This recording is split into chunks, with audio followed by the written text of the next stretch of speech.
भगवान ने चक्र सुदर्शन को आदेश दिया, जाओ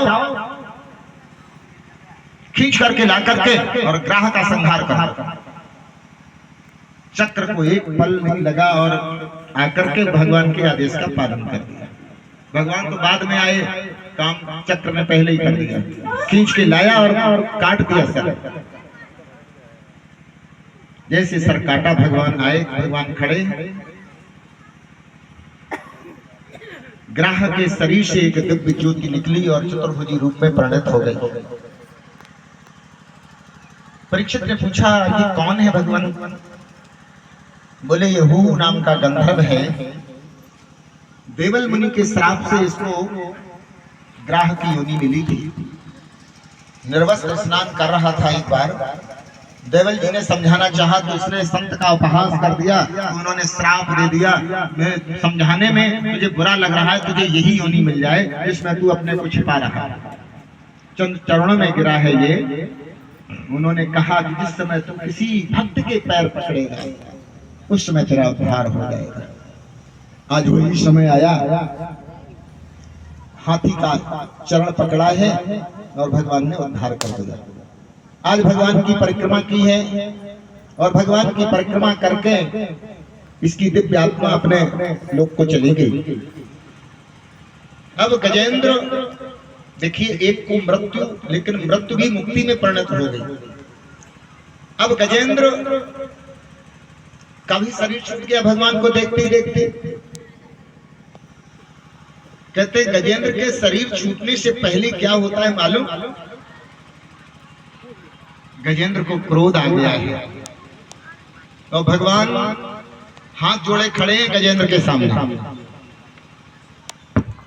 गजेंद्र के सामने हाथ जोड़े खड़े। भगवान ने हाथ जोड़ करके कहा, क्षमा प्रार्थी हूं आपका। तो गजेंद्र ने अपना मुंह घुमा लिया। भगवान पीछे पहुंच गए।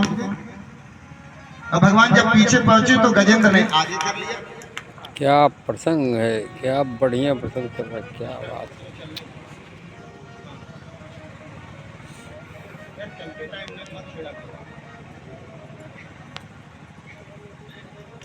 प्रेम शब्द गोविंद भगवान की जय।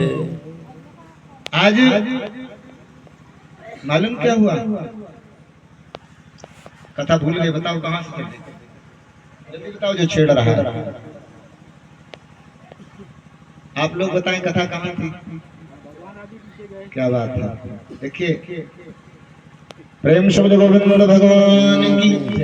अब भगवान जिधर जाते हैं, जैसे पत्नी रूठ जाती है ना, तो जैसे अपन लोग मनाते हैं ना, ऐसे ही आज इस आत्मा की कहानी हो गई। परमात्मा मना रहा है और गजेंद्र अपना मुंह घुमा लेता है। भगवान हाथ जोड़कर खड़े और जैसे चरणों की तरफ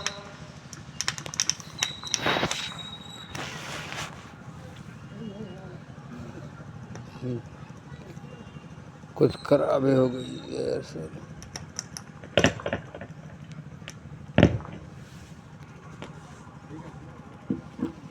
प्रेम श्री गोविंद भगवान की जय।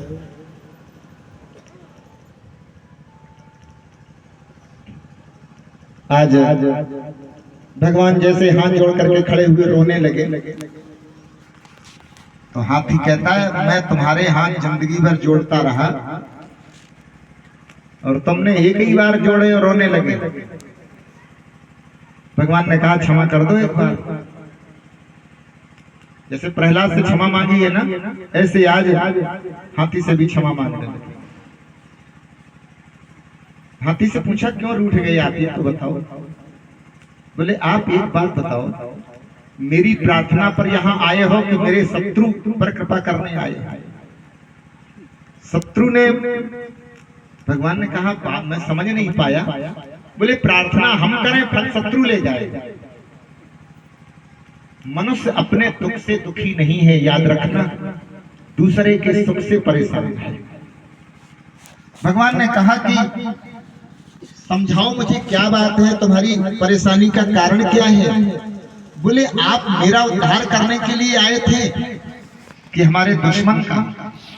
भगवान ने कहा जो मेरा दर्शन कर ले वहां शत्रुता खत्म हो जाती है, और आपने मेरा दर्शन कर लिया, अब भी वही भाव रह गया। मम दर्शन फल परम अनुपा, रामचरितमानस। जीव पाए निज सहज स्वरूप, और जब स्वरूप का बोध हो जाए तो ना कोई शत्रु है ना कोई मित्र है। शत्रु मित्र सुख दुख जग माही, माया कृत परमारथ नहीं। अगर शत्रुता और मित्रता हो रही है तो कोई कितना भी अपने आप को विद्वान कहे, संत कहे, विज्ञ कहे, अगर वो शत्रु मित्र किसी को नीचे ही दिखाने का प्रयास कर रहा है तो समझ लेना कि वहां पाखंड है। आत्मज्ञानी न शत्रु और न मित्र। यो माम पश्यत सर्वत्र सर्वम च मयि पश्यति। भगवान ने कहा कि अभी तुम्हारे अंदर शत्रुता का भाव नहीं गया।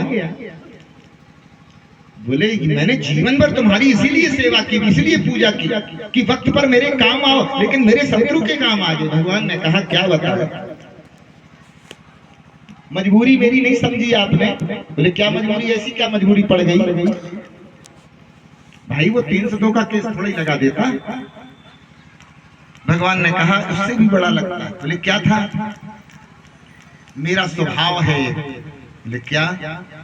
कि जब कोई मेरी भक्ति करे, मेरे चरणों की सेवा करे तो उसमें समय लगता है, और किसी ने मेरे भक्त के चरण पकड़ लिए उसके उद्धार में समय नहीं लगता है। याद रखना। कभी याद है ग्राह ने किसके चरण पकड़े थे मालूम? मेरे नहीं पकड़े, मेरे भक्त के पैर पकड़े। और जो मेरे भक्त के पैर पकड़ता है उसको तो मैं अपने भक्त से पहले मोक्ष देता हूं। प्रेम से बोलो श्री कृष्ण भगवान की। आपको भगवान मिले या ना मिले, जो